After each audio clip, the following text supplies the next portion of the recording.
Imagine you're pitching a new RPG to investors, or probably more likely your dad. The first question they're going to ask is, have you cleaned your room? And then the second one is probably going to be, who's actually going to play the game? Before I get into my actual argument, I want to provide a framework that's going to make everything else in this video make sense. Game design isn't magic. It's a business just like music and film. And like every other business, it starts with the question, who's the customer? What do they want? And what will make them keep showing up? For the last decade, a market research firm called Quantic Foundry has been answering that question for the gaming industry. They've surveyed over 1 million gamers and asked them a simple question. Why do they play? Out of that data, they built a model that maps every gamer to 12 core motivations into 6 pairs. It's the closest thing the gaming industry has to a periodic table of why anyone plays anything. And look, I'm not going to pretend this is a solved science, but for the purpose of this video, it's the closest thing we have for a reliable data set on this topic. Otherwise, we're just relying on one-off anecdotes, and that's not useful to anybody. I'm going to walk you through all 6 pairs because the rest of this video depends on understanding which motivations RPG players actually have. You can think of the pairs as a player archetype, or simply what defines why someone plays a specific kind of game. The first pair is action. This covers the destruction and excitement motivations, the desire for chaos, mayhem, and adrenaline. This is your average Call of Duty player slinging slurs in the pre-game lobbies. Again, you fucking retard. Dude, you're sweet. Dude. The second pair is social. This covers competition and community motivations. Some players show up to compete against others, while some show up because their friends are there. The community motivation is one of the biggest hidden drivers in MMOs especially. People would have quit years ago, still log in because their guild is there. They don't even like the game anymore, they like Brad. Hey there. Brad is the reason they log in. The third pair is mastery. This covers challenge and strategy motivations. Challenge is wanting to difficult content that tests reflexes and execution. Strategy is wanting to outthink the game through planning and decision making. Think Ben playing Simon Says while killing Uber Maven in the Gauntlet.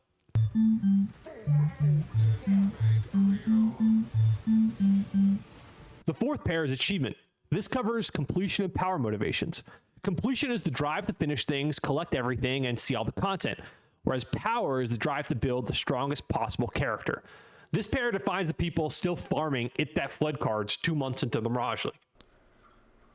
Yes! We're done, baby! Mage Blood, let's go! The fifth pair is immersion. This covers fantasy and story motivations. Fantasy is wanting to escape into another world, whereas story is wanting characters and narratives to mean something. These players are the kind of people that still name their tunes after Lord of the Rings figures. At Nazgul. Why is our company called Nazgul, huh? The Nazgul were evil. Like, their entire thing was that they became twisted into rays by their single power. But what you're forgetting is that that's in the third age. But in the second age, they were great kings and men, so... Are you serious? And finally, thank you for bearing with me through the lecture. The sixth pair is creativity. This covers design and discovery motivations. Design is the player who wants to make things, customize, and build, whereas discovery is the player who wants to explore, find secrets, and see new places, and also spend 3 hours on the character customization screen. She looks like me. Almost nobody is just one of these. Most players are a Venn diagram of 3 or 4, and here's where it gets interesting for RPG design specifically. According to QDub's data, RPG players over-index heavily on achievement. The power and completion motivations dominate the audience. Their data shows that World of Warcraft, Diablo, and Path of Exile all sit high in the power cluster, whereas Final Fantasy, Zelda, and Pokemon all sit high in the completion cluster. The entire RPG genre is built around players who want their character to get stronger and their progress to feel complete. What RPG players don't over-index on is the challenge motivation. That's the one tied to mechanical difficulty, fast reflexes, and execution under pressure. Challenge is what drives the Counter-Strike, League, and the no death run Souls-like player. It's a real motivation in gaming, but it's just not what the RPG audience are primarily showing up for. And this is where modern RPG boss design has gone wrong. Bosses are increasingly being built around challenge motivation when the actual RPG audience is showing up for power, completion, and community. The genre is serving the wrong customer, and if we want better RPGs and MMOs, I believe this is something the industry desperately needs to fix. Now, to help me make my full case, I want to steelman the modern day developers because their position is more reasonable than people like me give them credit for. There are a few real arguments for why modern RPG bosses are tuned to the way they are, and I boil them down into 4 main points. The first is aspirational design. Ian Calzone, the game director of World of Warcraft, has talked about this for years. The argument goes that hard content gives the entire player base something to look up to. Mythic rating only happens for a tiny fraction of players, but the existence of Mythic rating makes heroic feel meaningful, makes normal feel like it's part of something bigger, and gives the whole game a ceiling worth chasing. The second argument is about the streaming and content economy. Difficult bosses produce moments where streamers get reactions and content creators get videos. World-first races draw hundreds of thousands of viewers. The game's broader cultural footprint depends on having content that's hard enough to be worth watching. Yeah, we won. Again. 4th time in a row. Well done. Good job. The third argument is about retention through challenge. There's real data showing that players who engage with the hardest content stick around the longest. They form guilds, friendships, and invest emotionally into the game. Fuck! We got 2 healers though. That's a fucking 50 DKP minus! What the fuck was that shit? Designing for the high end is partly about retaining the players who pay the most attention. The fourth and final argument is about power creep management. As I mentioned in my Chris Wilson videos, GGG made the game too generous and then needed somewhere to put the broken builds. Overtuned bosses are how you build content that theoretically broken builds can't trivialize. From a design perspective, Uber bosses are doing exactly what they're supposed to be doing. These are real arguments. They're not stupid, and if you're going to disagree with them, you actually have to engage with them rather than pretending the developers are just incompetent. So let me offer my rebuttal to each of those arguments in order, because I think each is fundamentally flawed in a way that hurts the core RPG audience. Let's start with the aspirational design argument, because it sounds the most reasonable on the surface. However, the first thing to understand is that aspiration in an RPG has never been about mechanical difficulty. It's been about item acquisition. Ask any longtime WoW player what aspiration looks like, and they don't say Mythic Gul'dan. They say Thunder Fury, Blessed Blade of the Windseeker, the most iconic chase item in MMO history. The kind of weapon that makes someone walk into Ironforge and the entire server stops what they're doing to go look at it like it's the fucking moon landing. Wow. I got the Mistdark rune. Wow. Yeah, it's pathetic, What man. He a just told me he's gonna What craft a some more G. fire rescue for Ragnar, and then he just Someone used whispered that. something. Sorry, you got Thunder Fury earlier. Come on, put it on, put it on, put it on. Oh, he put it on. Look at it, dude. Thanks, guys, man. Thank Wow. you. What made Thunder Fury aspirational wasn't that you needed elite mechanical execution to get it. It was part of a convoluted quest chain that required multiple rare bind on equip drops from bosses in a 40-person raid, and that guild had to like you enough to give you that item when it dropped. The aspiration came from time, social capital, and persistence, not mechanical difficulty. And that's what RPG aspiration has always been. The thing that your character has that proves you are part of something. These chase items weren't trophies of your mechanical skill. They're trophies of your time and social investment. And here's where Ian's argument backfires on itself. He claims that adding mythic rating gives the casual player something to look up to and makes their heroic and normal clear feel like part of a bigger pyramid. But the opposite is true. When you fragment content into tiers, you don't lift everyone up. You retroactively diminish everyone below the top. The heroic clear stops feeling like a real accomplishment because mythic exists. The normal clear feels like the kid stable, and LFR feels like you're watching the content rather than playing it. The casual player who finished the raid on the difficulty appropriate for them is told indirectly that what they did doesn't really count as the real thing. In Classic, there was one molten core. Every player who killed Ragnaros killed the same Ragnaros. You weren't doing the casual version of someone else's experience. You were doing the experience. And no, this is the same pattern in PoE. When Uber's bosses exist, regular boss kills feel hollow. Killing Maven on her base difficulty stops feeling like an achievement because Uber Maven exists. And that's the version that supposedly matters. The casual player who built up to a Maven kill and felt great about it is told that their kill is like the participation trophy version, and that sucks. The data we can find online backs this all up. According to Warcraft logs and Ironforge, only 10 to 15% of retail WoW's active player base raids. In Classic, 60 to 80% of the player base raids.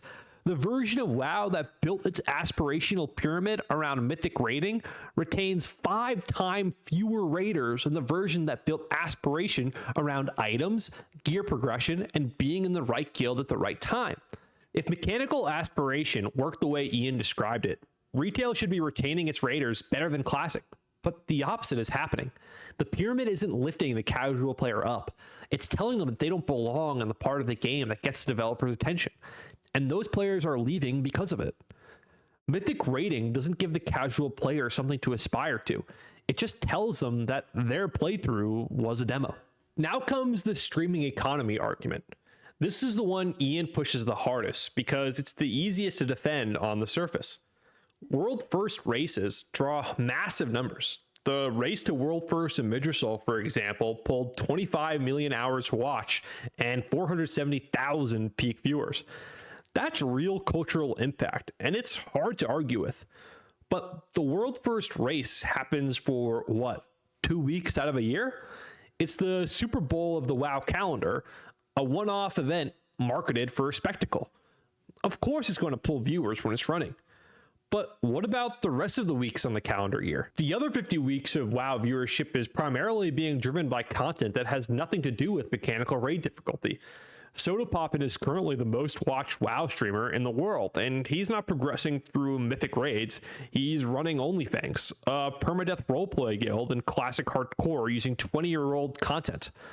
The viewership numbers for OnlyFangs alone kept WoW above 50,000 concurrent viewers on Twitch, even during off hours. If mechanical difficulty is what generated views on the streaming economy, the most watched WoW content year-round would be mythic raid progression, but it's not. It's classic hardcore and old design philosophy where the stakes come from social drama, not from soak mechanics and mythic raids. Everybody back in, everybody back in. Oh, he's taking the fucking big heals on me! Big heals on me! He fucking went in too early. He went. Fuck it, big heals on me. Oh god, he fucking went on the final tick. Big heals on me! Big heals on fucking me! You can't listen! Finish it! Fuck them! Don't run! Finish! Finish! Don't run! Finish! Don't Oh my god. No! The streaming economy isn't being driven by the design Ian is defending. It's being driven by the design he's moving away from. World first race weeks are the exception. Old school design is the rule. The retention through challenge argument has the causation backwards. Yes, players who engage with the hardest content stick around the longest, but that's not because the hard content created their engagement. It's because the people who are already most engaged with the game self-selected into the hardest content. You can't replicate their attention by making everyone do hard content. You just lose the players who weren't going to engage that deeply in the first place. The casual player who reaches max level and then never logs in again isn't going to be saved by a mythic raid. They're going to be saved by a game that makes their casual leveling feel meaningful and rewarding on its own terms. Modern RPG design has stopped doing that. It treats casual play as a tutorial for the real game instead of a complete experience. When was the last time you felt engaged leveling in retail WoW?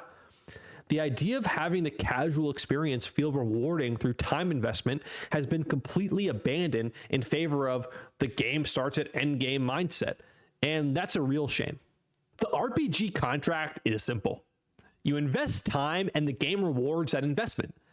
When you walk into a boss arena, your preparation should be the difference between struggle and success. When a boss is tuned so that preparation doesn't matter, the contract is broken. The game is no longer asking you to be an RPG player. It's asking you to be a challenge-motivated player wearing RPG clothing. And if that's what we'd wanted, we'd be playing Counter-Strike or League of Legends. I want to build a character, grind gear, and optimize a passive tree for hours. And when I walk into the boss room, I want all of that to mean something. I want to feel the gap between the me that started the character and the me that's standing in front of the boss after countless hours of grinding. That's what progression is, and that's what RPGs are supposed to be about. Modern RPG boss design is drifting towards asking a question nobody in the actual RPG audience wanted to answer. It's asking whether you're mechanically good enough, when the question we all showed up to answer was whether we progress enough. Make bosses that reward preparation and let the challenge-motivated players have their own genre. Let RPGs serve RPG players again. One player could wipe the raid, and those types of mechanics are just simply not fun for me, right? And for me personally, I just really didn't have fun. And I know I always say fun is for casuals, but if you want a real word out of it, it just felt like I was wasting my time, right? It's like I don't want to sit through there and wait for everybody to not fuck up at the same time. Thank you so much if you made it this far in the video and watched to the end. I know the first reaction from a lot of you is just going to be screaming skill issue or, get good. And I totally can relate to that. I got my boy Hikey in my Twitch chat already letting me know how much of a dog shit gamer I am on a daily basis. And look, I'm a 65th percentile gamer at heart. So I understand I'm by no means an elite gamer. But these are things that I do believe to be true about the RPG genre. And at the end of the day, I want better RPGs and MMOs to exist. And I think these are some of the things that are setting the genre back from reaching the potential that it could reach. So if you liked the video, please drop a like, subscribe, leave a comment, let me know how bad at games I am. I appreciate it. Sure.